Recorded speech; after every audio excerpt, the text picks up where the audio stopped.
Hey, what's up? It's a one take. Today was Monday. I don't know what it felt like. I guess it was a Monday and it kind of felt like a Monday. I was not as productive as I wanted to be. I spent the majority of the morning on the phone with customers.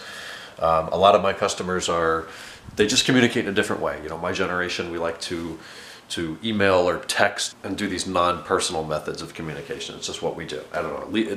I like it because it's quick, it's convenient, it's at my convenience and my customer's convenience. He or she can reply when it's convenient for them. They don't have to drop everything and answer a phone call.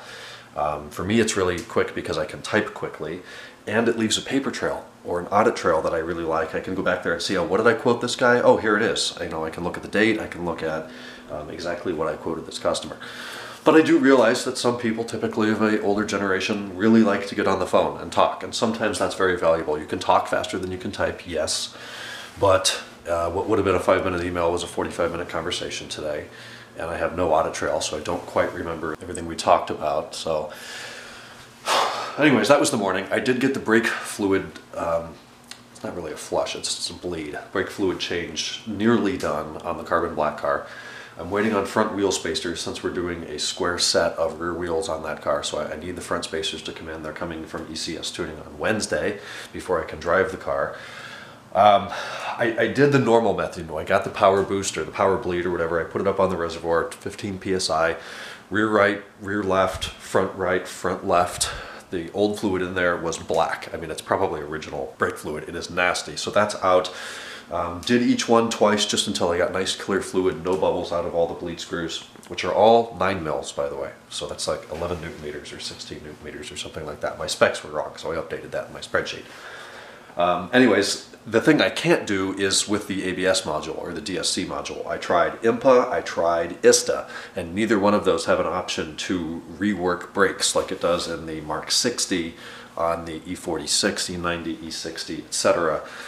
Inside IMPA. So, thank you, Nate, for the suggestion of going out and just finding a way to safely activate ABS that will force that fluid out of the module and those lines and back into the system of the car, where I can then bleed them again and get all of that fluid changed. And I want to do this on this car because it's obvious to me that this has not been done in a very long time, if ever. So I think it's important to change all of this fluid. Plus the pedal felt a little bit spongy to me, which probably means there's air somewhere in the system. And I didn't obviously get air out of any of the calipers, and I looked for it. So that's on the one lift. The other lift is Dan's 550i. Didn't make any progress on that today, aside from picking up diff sealing parts from the dealership. We're going to do the input flange and both axle output flange seals, so I should have all the parts for that perhaps tomorrow. Also need to do the MPI on the 530 that we drove down here from San Jose a week ago yesterday. That's taken way too long. I only have 2 lifts and I have too many customers right now. All of the months that those lifts have sat empty and untouched, and now here we are slammed. Good problem to have.